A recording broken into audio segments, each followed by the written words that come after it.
ಸುದ್ದಿ ಮುದ್ರ ಯಾಕೆ, ಏನು ಸುದ್ದಿ ಮಾಡತ್ತೆ, ಇವೆಲ್ಲ ತಿಳ್ಕೊಂಡಿದ್ವಿ ಆಗಲೇ. ಅದನ್ನು ಇನ್ನೊಂದು ಹೆಸರು ಅದಕ್ಕೆ ನಿರ್ಮಲ್ ಮುದ್ರಾ ಅಂತ. ಆಯಿತಾ? ಯಾವ ರೀತಿಯಲ್ಲಿ ಮಾಡಬೇಕು ತೋರಿಸ್ತೀನಿ. ಅದು ಎಷ್ಟು ಹೊತ್ತು ಮಾಡಬೇಕು ದಿನಕ್ಕೆ, ಅದು ಇಂಪಾರ್ಟೆಂಟು, ಮತ್ತು ಅದರ ಉಪಯೋಗಗಳೇನು. ಸೊ ಪ್ರಧಾನವಾಗಿ ಸುದ್ದಿ ಅನ್ನೋದು ಮಾನಸಿಕವಾಗಿ ಸುದ್ದಿ ಆಗಬೇಕು, ದೈಹಿಕವಾಗಿ ಸುದ್ದಿ ಆಗಬೇಕು. ಎರಡು ಸುದ್ದಿಗಳಿರುತ್ತೆ.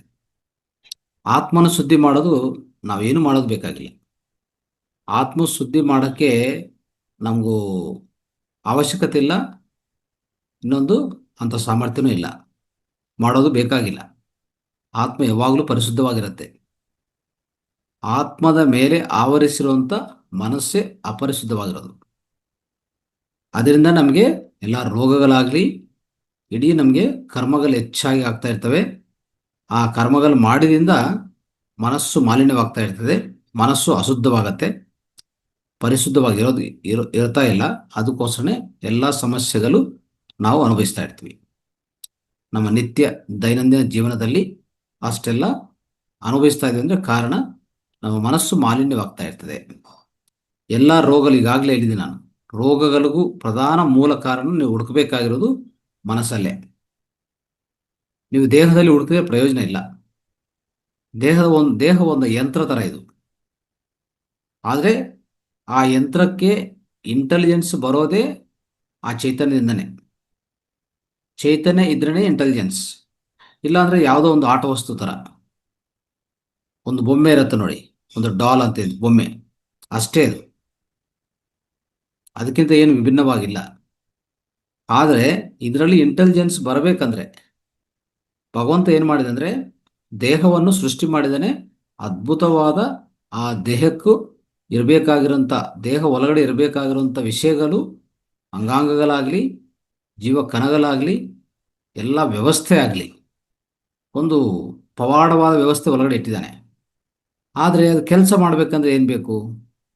ಈಗ ಉದಾಹರಣೆಗೆ ಒಂದು ಬಲ್ಬ್ ಇದೆ, ಬಲ್ಬ್ ಕೆಲಸ ಮಾಡಬೇಕಂದ್ರೆ ವಿದ್ಯುತ್ ಬೇಕು. ವಿದ್ಯುತ್ ಇಲ್ಲದೆ ಆ ಬಲ್ಬ್ ಮನೇಲಿ ಇಟ್ಕೊಂಡು ಏನು ಮಾಡ್ತೀರಾ? ಅದೇ ರೀತಿಯಲ್ಲಿ ಯಾರೇ ಒಂದು ವ್ಯಕ್ತಿ ಸತ್ತೋದ್ರೆ ಆ ದೇಹ ನಿನ್ನೆವರೆಗೂ ಎಷ್ಟೋ ಕೆಲಸ ಮಾಡಿತ್ತು, ಎಷ್ಟೋ ಪ್ರೀತಿವಾಗಿ ಎಲ್ಲರ ಜೊತೆಗಿತ್ತು, ಅವರು ಇಡೀ ಮನಕ್ಕೆ ಯಜಮಾನಿ ಅಲ್ವಾ? ಅಂಥ ಪ್ರಾಮುಖ್ಯ ವ್ಯಕ್ತಿ ಮತ್ತು ಈಗ ದೇಹ ಅಲ್ಲಿ ಮಲ್ಕೊಂಡಿದೆ, ಅದಕ್ಕೂ ಚಲನ ಇಲ್ಲ, ಜೀವ ಇಲ್ಲ ಅಂತಂದರೆ ತಗೊಂಡೋಗಿ ಸ್ಮಶಾನಕ್ಕೆ ತಗೊಂಡೋಗ್ತೀವಿ ನೇರವಾಗಿ. ಅಂದರೆ ಒಂದು ಗಂಟೆನೂ ಇಟ್ಕೊಂಡಲ್ಲ, ಸಾಧ್ಯ ಒಂದು ಗಂಟೆನೂ ಮನೇಲಿ ಇಟ್ಕೊಂಡಲ್ಲ ನೋಡಿ. ಯಾಕೆ, ಏನು ಅಷ್ಟು ಡಿಫರೆನ್ಸ್ ಬಂತು? ಎಸ್, ಅದರಲ್ಲಿ ಒಳಗಡೆ ಚೈತನ್ಯ ಹುಟ್ಟೋಗಿದೆ. ಅಂದರೆ ಆತ್ಮ ಚೈತನ್ಯ ಇಲ್ಲ ಅದರ ಒಳಗಡೆ. The consciousness left, the soul consciousness left the body. ಅವಾಗ ಅದಕ್ಕೆ ವ್ಯಾಲ್ಯೂ ಏನು? ಜೀರೋ. ಅಂದರೆ ಅರ್ಥ ಏನು ಅವಾಗ? ದೇಹ ತನಂತ ತಾನೇ ಏನು ಮಾಡೋಕ್ಕಿಲ್ಲ, ಸಾಧ್ಯವಿಲ್ಲ ಸ್ನೇಹಿತರೆ. ತನಂತ ತಾನು ದೇಹ ಎಲ್ಲ ಮಾಡತ್ತಂತಂದರೆ ಸಾಧ್ಯವಿಲ್ಲ. ಅದಕ್ಕೆ ದೇಹಕ್ಕೆ ಬಣ್ಣಗಳು ಹಚ್ಚಿ, ದೇಹನ ಸೌಂದರ್ಯ ಮಾಡಿಕೊಂಡು, ದೇಹಕ್ಕೆ ವಿಧ ವಿಧ ತೊಂದರೆಗಳು ಕೊಟ್ಟು, ಈಗ ಕೂದಲಿಲ್ಲ ಅಂತ ಹೇಳ್ಬಿಟ್ಟು ಕೂದಲು ಚುಚ್ತಾ ಇದ್ದಾರೆ ನೋಡಿ. ಆ ರೀತಿಯಲ್ಲಿ ತಯಾರಾಗಿದೆ ನಮ್ಮ ಲೈಫ್. ತುಂಬ ಜನ, ನಾನು ಅವಾಗ ಸ್ವಲ್ಪ ಜನ ಮೀಟ್ ಮಾಡ್ತಾ ಇರ್ತೀನಿ, ಏನೇನೋ ಮಾಡ್ಕೊಂಡಿರ್ತಾರೆ ತಲೆ ಮೇಲೆ ಕೂದಲು ಅದು ಸುಚ್ಚೋದು, ಏನೋ ಥೆರಪಿ ಅಂತ ಆದಂತ ನೋಡ್ತಾ ಇರ್ತೀವಿ. ಸ್ಪಾಕ್ ಹೋಗ್ತಾರೆ. ಸ್ಪಾ ದೇಹಕ್ಕೆಲ್ಲ ಮಾಡ್ಬೇಕಾದ್ರೆ, ಸ್ಪಾ ಮನಸ್ಸಿಗೆ ಮಾಡ್ಬೇಕಾದ್ರೆ ಫಸ್ಟ್ ಮನಸ್ಸಿಗೆ ಮಾಡೋಂಥ ಸ್ಪಾ ಯಾವುದು ಗೊತ್ತಾ? ನಿಮ್ಮ ಧ್ಯಾನವೇ. ಅರ್ಥ ಆಯ್ತಾ? ನೀವು ಧ್ಯಾನ ಸಾಧನೆ ಕೂತ್ಕೊಂಡ್ರೆ ಮನಸ್ಸಕ್ಕೂ ಸ್ಪಾ ಅದೇ. ದೇಹಕ್ಕೆ ಎಷ್ಟು ಸ್ಪಾ ಕೊಟ್ಟಿದ್ರು ಪ್ರಯೋಜನ ಇಲ್ಲ ಸ್ನೇಹಿತರೆ. ಹೇಳ್ತಾ ಇದ್ದೀನಿ ನೋಡಿ, ಬಾಹ್ಯ ಸೌಂದರ್ಯ ನೀವು ಎಷ್ಟೇ ಮಾಡಿದ್ರು ಜಸ್ಟ್ ಮೇಲ್ನೋಟಕ್ಕೆ ತೋರ್ಸೋಕ್ಕೆ ಅಷ್ಟೇ. ಅದು ಇನ್ನೊಬ್ರಿಗೆ ತೋರ್ಸೋಕ್ಕೆ ಉಪಯೋಗ ಆಗುತ್ತೆ ಅಷ್ಟೇ, ಆರೋಗ್ಯಕ್ಕೆ ಉಪಯೋಗ ಇಲ್ಲ, ಆಂತರಿಕ ಸೌಂದರ್ಯ ಹೆಚ್ಚಾಗಲ್ಲ, ಮನಸ್ಸು ಪರಿಶುದ್ಧವಾಗಲ್ಲ, ಇನ್ನೊಬ್ರಿಗೂ ಸೇವೆ ಮಾಡೋಕ್ಕೂ ಉಪಯೋಗ ಆಗಲ್ಲ. ನಿಮ್ಮಲ್ಲಿ ಪರಿವರ್ತನೆ ಬರೋವರೆಗಂತೂ ನೀವೇನೇ ಮಾಡಿದರೂ ಸುಣ್ಣ, ವ್ಯಾಲ್ಯೂ ಅದು ಜೀರೋ. ಅರ್ಥ ಮಾಡ್ಕೊಳ್ಳಿ. ಅದಕ್ಕೆ ಬಾಹ್ಯದ ಸೌಂದರ್ಯ ನೋಡಿ ತುಂಬ ಜನ ಏನು ಅನ್ಕೋತಾರೆ, ಇವರೇನೋ ತುಂಬ ಒಂದು ಅಫಿಷಿಯಲ್ ಆಗಿ ಕಾಣಿಸ್ತಾ ಇದ್ದಾರೆ, ಅಂದರೆ ಇವರಲ್ಲಿ ಹೆಚ್ಚು ಕ್ವಾಲಿಟೀಸ್ ಇರುತ್ತೆ. ನೋ, ಸಾಧ್ಯವಿಲ್ಲ. ಆಂತರಿಕ ಸೌಂದರ್ಯ ಎಲ್ಲದಕ್ಕಿಂತ ಅತಿ ಉಪಯುಕ್ತವಾಗೋದು, ಅತಿ ಮಹೋನ್ನತವಾದ, ಅದು ಗಮನಿಸ್ಕೊಳ್ಳಿ. ಅದಕ್ಕೆ ಈ ಸುದ್ದಿ ಅನ್ನೋದು ಎರಡು ರೀತಿಯಲ್ಲಿ ಆಗಬೇಕು. ಒಂದು ಬಾಹ್ಯ ಸುದ್ದಿ, ಅಂದರೆ ದೇಹದ ಸುದ್ದಿ ಅಂತ ಕರೀಬೋದು ಅದು. ಎರಡನೇದು ಆಂತರಿಕ ಸುದ್ದಿ. ಆಂತರಿಕ ಸುದ್ದಿ ಅನ್ನೋದು ಅಂದರೆ ನಮ್ಮ ಮನಸ್ಸಲ್ಲಿರುವಂಥ ಮಾಲಿನ್ಯವನ್ನು ತೊಲಗಿಸೋದು. ಆ ಮಾಲಿನ್ಯ ಬಂದಿರೋದು ಈ ಜನ್ಮ ಒಂದೇ ಅಲ್ಲ, ಇಂದಿನ ಅನೇಕ ಜನ್ಮಗಳಲ್ಲಿ ನಾವು ನಮ್ಮ ಜೀವನವನ್ನು ಸಾಗಿಸ್ತಾ ಇದ್ದೀವಿ. ಅನೇಕ ಜನ್ಮಗಳಿಂದ ಬಂದಿರುವಂಥ ಸಂಚಿತ ಕರ್ಮಗಳು ನಮ್ಮ ಒಳಗಡೆ ಈಗಾಗಲೇ ಸ್ಟೋರ್ ಆಗಿರುತ್ತೆ. ಎಲ್ಲಿ ಸ್ಟೋರ್ ಆಗಿರುತ್ತೆ? ಸಬ್ ಕಾನ್ಷಿಯಸ್ ಮೈಂಡ್, ಅಂದರೆ ಉಪಪ್ರಜ್ಞಾ ಮನಸ್ಸು ಅಂತ ಕರಿತೀವಿ ನಾವು. ಅರ್ಥ ಆಯ್ತಾ? ಆ ಉಪಪ್ರಜ್ಞಾ ಮನಸ್ಸಲ್ಲಿ ಈಗಾಗಲೇ ಸ್ಟೋರ್ ಆಗಿ ವ್ಯವಸ್ಥೆ ಆಗಿ ಇರುವಂಥ ಆ ಮಾಲಿನ್ಯವನ್ನು ನಿಧಾನವಾಗಿ ಹಂತವಾಗಿ ತೊಲಗಿಸ್ತಾ ಹೋಗ್ಬೇಕು. ಅದಕ್ಕೂ ನಿಮ್ಮ ಧ್ಯಾನ ಸಾಧನ, ಜ್ಞಾನ ಸಾಧನ ಎರಡು ಇಂಪಾರ್ಟೆಂಟ್ ಆಗುತ್ತೆ. ಜೊತೆಗೆ ದೇಹ ಸರಿಯಾಗಿರ್ಬೇಕು. ದೇಹನ ಸರಿಯಾದ ರೀತಿಯಲ್ಲಿ ಸರಿಯಾದ ಆರೋಗ್ಯವನ್ನು ಕಾಪಾಡ್ಕೋಬೇಕಂದ್ರೆ ನಿಮ್ಮ ಜೀವನ ಶೈಲಿ ಇಷ್ಟೇ ಬೇಕಾಗಿರೋದು. ದೇಹ ಇರಲಿಲ್ಲ ಅಂದರೆ, ದೇಹ ನಿಮಗೆ ಸಹಕರಿಸ್ತಾ ಇಲ್ಲ ಅಂದರೆ ಧ್ಯಾನ ಜ್ಞಾನ ಸಾಧನ ಮಾಡೋಕ್ಕೆ ಸಾಧ್ಯವಿಲ್ಲ. ಅದಕ್ಕೆ ಶರೀರಂ ಅನ್ನೋದು ಯಾವ ರೀತಿಯಲ್ಲಿ ಇರ್ತದೆ ಅಂದರೆ, ನಾವು ಶರೀರಂ ಶರೀರ ಮಾಧ್ಯಮ ಕಲ್ಲು ಸಾಧನ, ಶರೀರ ಮಾಧ್ಯಮ ಕಲ್ಲು ಸಾಧನ ಅಂದರೆ ನಾವು ಸಾಧನೆ ಮಾಡಬೇಕಂದ್ರೆ ಶರೀರ ಒಂದು ಮಾಧ್ಯಮ, ಒಂದು ಪರಿಕರ. ಅದಕ್ಕೆ ಇದನ್ನು ಆರೋಗ್ಯವಾಗಿ ಇಟ್ಕೊಳ್ಳಿ. ಆರೋಗ್ಯವಾಗಿ ಇಟ್ಕೊಳ್ಳೋಕ್ಕೆ ಜೀವನ ಶೈಲಿ, ಆಹಾರ ಶೈಲಿ ಸರಿಯಾದ ರೀತಿಯಲ್ಲಿ ಅಳವಡಿಸ್ಕೊಳ್ಳಿ. ಸಾತ್ವಿಕ ಜೀವನ ಶೈಲಿ ಅಳವಡಿಸ್ಕೊಳ್ಳಿ. ಅನೇಕ ಚಿಕಿತ್ಸೆಗಳು ಹೇಳಿದ್ದೀವಿ, ಚಿಕಿತ್ಸೆಗಳು ದೇಹಕ್ಕೆ ಮಾಡ್ಕೊಳ್ಳಿ ಸಾಕು. ಮನಸ್ಸಿಗೂ ಚಿಕಿತ್ಸೆ, ಧ್ಯಾನ ಚಿಕಿತ್ಸೆ. ಮನಸ್ಸಿಗೆ ಚಿಕಿತ್ಸೆ ವಿಚಾರಣೆಯಿಂದ ಮಾಡ್ಕೊಳ್ಳುವಂಥ ಚಿಕಿತ್ಸೆ. ಅದ್ಭುತ ವಿಚಾರಗಳು ತಿಳ್ಕೊಳ್ಳಿ, ಅದ್ಭುತ ವ್ಯಕ್ತಿಗಳ ಬಗ್ಗೆ ತಿಳ್ಕೊಳ್ಳಿ, ಅದ್ಭುತ ಸ್ವಾಧ್ಯಾಯ ಮಾಡಿ. ನಿಮ್ಮ ಮನಸ್ಸಲ್ಲಿ ಮಾಲಿನ್ಯ ತೊಲಗುತ್ತದೆ, ಅಂದರೆ ತೊಲಗಿಸ್ಕೋಬೋದು, ಆಟೋಮೆಟಿಕ್ ತೊಲಗೋಗುತ್ತೆ, ಅದು ಆಚೆ ಕಡೆ ಹೋಗ್ಬಿಡ್ತದೆ. ಯಾಕಂದರೆ ಒಂದು ಒಳ್ಳೆಯ ವಿಷಯ ಒಳಗಡೆ ಬಂದರೆ ಅದು ಹೇಳ್ತಾರಲ್ಲ, ಬೆಳಕು ಬಂದರೆ ಕತ್ತಲು ಹೋಗುತ್ತಂತ. ಆ ಬೆಳಕು ಒಳಗಡೆ ಬಂದರೆ ಕತ್ತಲು ಆಟೋಮೆಟಿಕ್ ಹೋಗುತ್ತೆ. ಅದನ್ನೇ ನಾವು ಕತ್ತಲು ಇದೆ ಅಂತ ಅದ್ರ ಬಗ್ಗೆ ವಿಚಾರ ಮಾಡೋದು ಯಾಕೆ? ಫಸ್ಟ್ ಬೆಳಕು ತಗೊಳ್ಳಿ ಒಳಗಡೆ, ಅಲ್ವಾ? ಈಗ ಅಲೆ ಹೊಸ ನೀರು ಬಂದರೆ ಅಲೆ ನೀರು ಹೋಗುತ್ತಾ ಇಲ್ಲ ಆಚೆ ಕಡೆ? ಆ ರೀತಿಯಲ್ಲಿ ಹೊಸ ನೀರು ಬಂದರೆ ಅಲೆ ನೀರು ಆಟೋಮೆಟಿಕ್ ಆಗಿ ಆಚೆ ಕಡೆ ಹೋಗ್ಬಿಡ್ತದೆ. ಆವಾಗ ಸುದ್ದಿ ಆಗತ್ತೆ, ನದಿ ಸುದ್ದಿ ಆಗತ್ತೆ, ಸರಸ್ ಸುದ್ದಿ ಆಗತ್ತೆ, ಕಾಲುವೆ ಸುದ್ದಿ ಆಗತ್ತೆ, ಎಲ್ಲ ಆಗತ್ತೆ ಅಲ್ವಾ? ಅದೇ ರೀತಿಯಲ್ಲಿ ನಮ್ಮಲ್ಲಿ ಅದ್ಭುತವಾದ ಜ್ಞಾನ ಒಳಗಡೆ ಹೋದರೆ ನಮ್ಮಲ್ಲಿರುವಂಥ ಕತ್ತಲೆ ಎಲ್ಲ ಆಟೋಮೆಟಿಕ್ ಆಗಿ ಒಳಗಡೆ ಹೋಗ್ಬಿಡ್ತದೆ. ಅವಾಗ ನಾವು ಜ್ಞಾನವಂತರಾಗ್ತೀವಿ. ಸೊ ಮನಸ್ಸು ಶುದ್ಧಿ ಆಗುತ್ತೆ. ಆ ರೀತಿಯಲ್ಲಿ ಮನಸ್ಸು ಶುದ್ಧಿ ಮಾಡ್ಕೋಬೋದು. ಬಾಹ್ಯ ಶುದ್ಧಿ ಅಂದರೆ ಶರೀರವನ್ನು ಶುದ್ಧಿ ಮಾಡ್ಕೋಬೋದು. ಈ ವೇದಿಕದಲ್ಲಿ ಎಲ್ಲಿರುವಂಥ ಅನೇಕ ವಿಷಯಗಳು, ಈ ಎರಡೂ ಶುದ್ಧಿಗೆ ಎಲ್ಲಿರುವಂಥ ಅನೇಕ ವಿಷಯಗಳು ಪಾಲನೆ ಮಾಡಿ ಸಾಕು. ಅದು ಪಾಲನೆ ಮಾಡೋದು ತುಂಬ ಇಂಪಾರ್ಟೆಂಟ್ ಆಗುತ್ತೆ. ಆತ್ಮವನ್ನು ಶುದ್ಧಿ ಮಾಡೋದು ಬೇಕಾಗಿಲ್ಲ ಸ್ನೇಹಿತರೆ. ಆತ್ಮ ಏನು ಗೊತ್ತಾ? ಆತ್ಮ ಬಂದಿರೋದೇ ಪರಲೋಕದಿಂದ, ಆತ್ಮಲೋಕಗಳಿಂದ. ಅದು ಯಾವಾಗಲೂ ಶುದ್ಧಿ ಇರುತ್ತೆ, ಯಾವಾಗಲೂ ಚೈತನ್ಯವಂತವಾಗಿರುತ್ತೆ, ಅನಂತ ಶಕ್ತಿವಂತವಾದದ್ದು.